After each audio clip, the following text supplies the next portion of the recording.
ये second question chapter 1 functions of Sameer Bansal problem in calculus book. यहाँ पर दिया हुआ है एक फंक्शन जिसका डोमेन डी दिया हुआ है और कोडोमेन आर दिया हुआ है, ऑल रियल नंबर्स यहाँ क्लियर लिखा हुआ है सवाल में। अब जो फंक्शन एफ एक्स है वो ये है और बोला गया है कि जो फंक्शन है वो सर्जेक्टिव है। सर्जेक्टिव का मतलब ऑन टू और ऑन टू का मतलब दोस्तों होता है कोडोमेन बराबर रेंज। ओके, तो हमें ये प्रूव करना है कि रेंज बराबर जो है वो ऑल रियल इज वैल्यूज आ जाए। ओके, तो अब range all real is value रहे, इसके लिए ए का इंटरवल क्या होगा, ये आपका सवाल है। राइट, तो अब यहाँ पर हम क्या करने वाले हैं, बिल्कुल बहुत ही बेसिक अप्रोच है, इसको आप फॉलो कीजिएगा। y इज इक्वल्स टू दिया हुआ है x square plus 2x plus A divided by x square plus 4x plus 3a। हमेशा ध्यान रखना जब भी क्वाड्रेटिक बाय क्वाड्रेटिक आए तो उसको y मानकर आप क्रॉस मल्टीप्लाई करोगे, तो ये क्या बन जाएगा दोस्तों, y x square plus 4xy plus 3ay, इसको आपने क्रॉस मल्टीप्लाई किया, बराबर हो जाएगा x square plus 2x plus ए।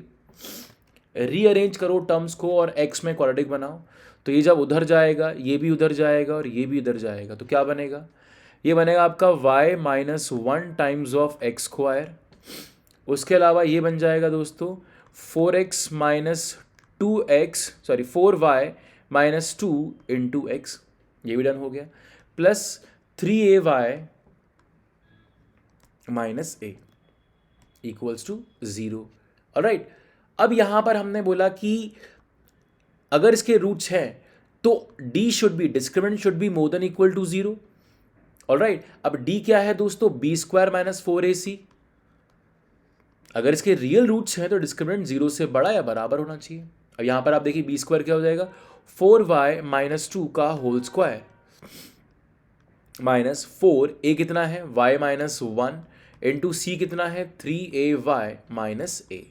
ऑलराइट, अब ये हुआ मोर देन इक्वल टू 0। अब इसके बाद हमें क्या करना है, इसको खोलेंगे। वैसे आप चाहो तो पूरी इक्वेशन को 4 से डिवाइड कर सकते हो और फिर क्या आने वाला है, अगर मैं इसको खोल के देखूं तो ये बनेगा 16y स्क्वायर, ये बनेगा माइनस 16y प्लस 4। ओके, और ये मैंने इस 4 को बाहर रखा, तो मैं डिवाइड करने वाला हूँ 4 से, मैं देख सकता हूँ कि 4 डिवाइड होने वाला है। ये बनेगा 3ay square minus ay minus 3ay बनेगा minus 4ay, minus 1 into minus a बन जाएगा दोस्तों a more than equal to 0। अब देखते हैं आगे, यहाँ से आप सॉल्व करोगे, 4 से डिवाइड किया तो ये बन जाएगा 4y स्क्वायर, और यहाँ से हमने लिखा है इसको तो लिखा माइनस 3ay स्क्वायर। ऑलराइट, ये एक टर्म बनी, प्लस यहाँ से 4 डिवाइड हो चुका है तो माइनस इंटू माइनस 4ay और ये रहेगा माइनस 4y, ये एक पार्ट रहा आपका, और 4 माइनस ए, सॉरी 1 माइनस ए, क्योंकि 4 से डिवाइड हो चुका है, ये 4 से डिवाइड हो चुका है, ये 4 से डिवाइड हो चुका है, ए मोर देन इक्वल टू 0।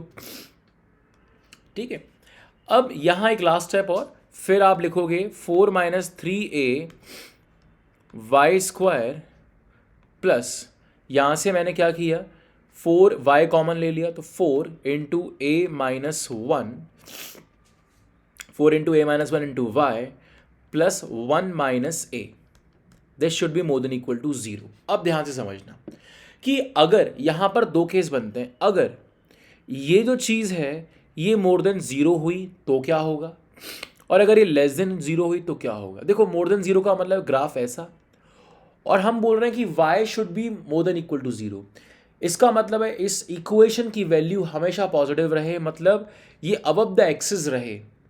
तो a मोर देन 0 में वैल्यूज हमेशा पॉजिटिव तब रहेगी जब डिस्क्रिमिनेंट लेस देन 0 होगा, और अगर coefficient of y square less than 0 है तो ग्राफ उल्टा बनेगा और हमेशा ये पॉजिटिव नहीं रह सकता है। ओके, समझ में आया यहाँ पर, तो यहाँ पर लिखा हुआ है हमेशा पॉजिटिव रहना चाहिए, लेकिन ये हमेशा पॉजिटिव नहीं रहेगा, कुछ एक पर्टिकुलर इंटरवल के लिए रहेगा। ऑलराइट, तो हमें क्या चाहिए, y should be all real values, ये आंसर आना चाहिए, y should be all real values, her y की वैल्यू के लिए ऐसा होना चाहिए, तो केवल यही केस पॉसिबल है।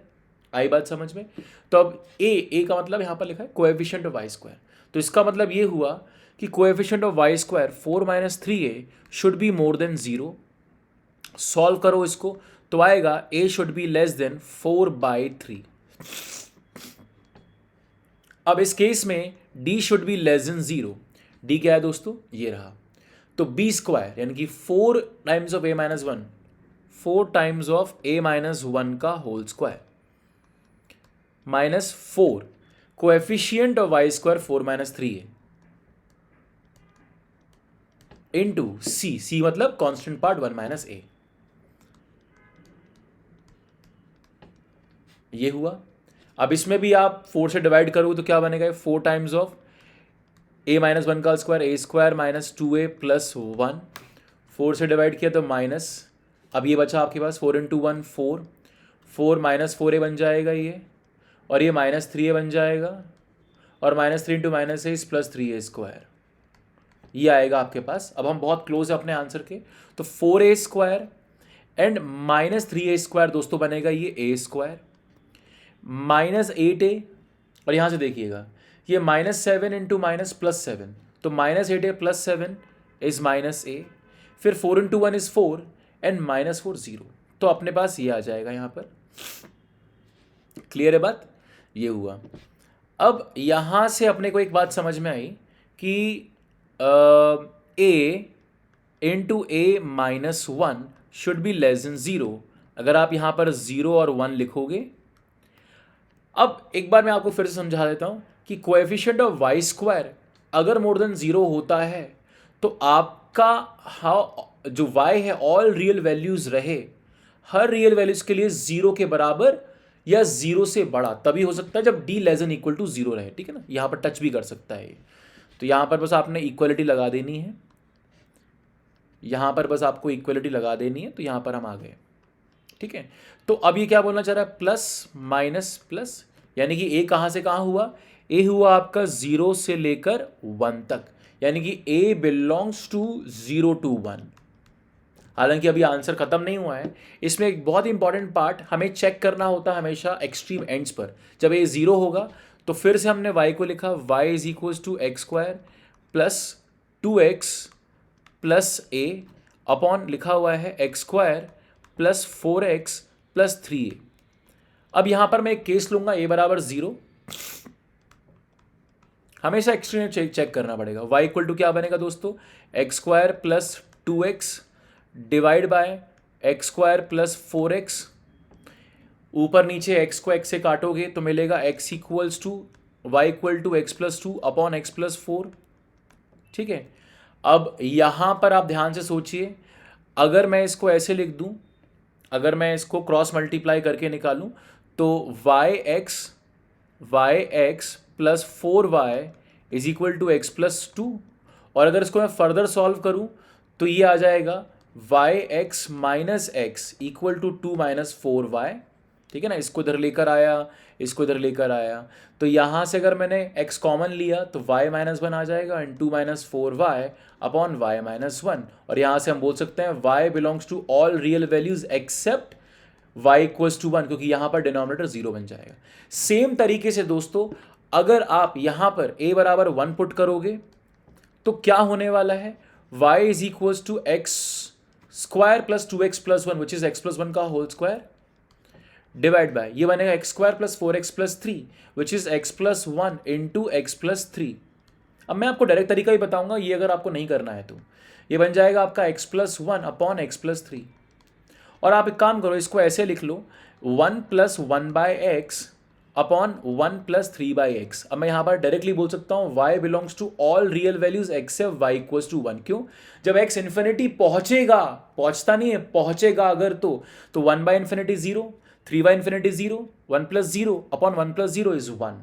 इन्फिनिटी पहुंच जाएगा तो y 1 हो जाएगा, लेकिन इन्फिनिटी भी कभी पहुंचता नहीं है तो y कभी 1 होगा नहीं। तो ऑल रियल वैल्यूज एक्सेप्ट 1, तो इसका मतलब क्या है, it should not be 1, it should not be 0। समझ में आए, क्योंकि अगर a 0 और 1 हो गया तो उन पॉइंट्स पर ये ऑल रियल वैल्यूज एक्सेप्ट 1, तो ये कोडोमेन जो है ऑल रियल वैल्यूज उसके बराबर नहीं हो पा रहा है। इसलिए हमारा आंसर क्या आएगा दोस्तों, ये आंसर कन्वर्ट होगा और हमारा फाइनल आंसर आएगा a बिलोंग्स टू 0 to 1। ठीक है, आई नो क्वेश्चन थोड़ा बड़ा है, लेकिन हमारा मोटिव ये है कि हम कॉन्सेप्ट को डीप में डिटेल में समझें। तो तो अब इसके बाद हम करेंगे क्वेश्चन नंबर 3।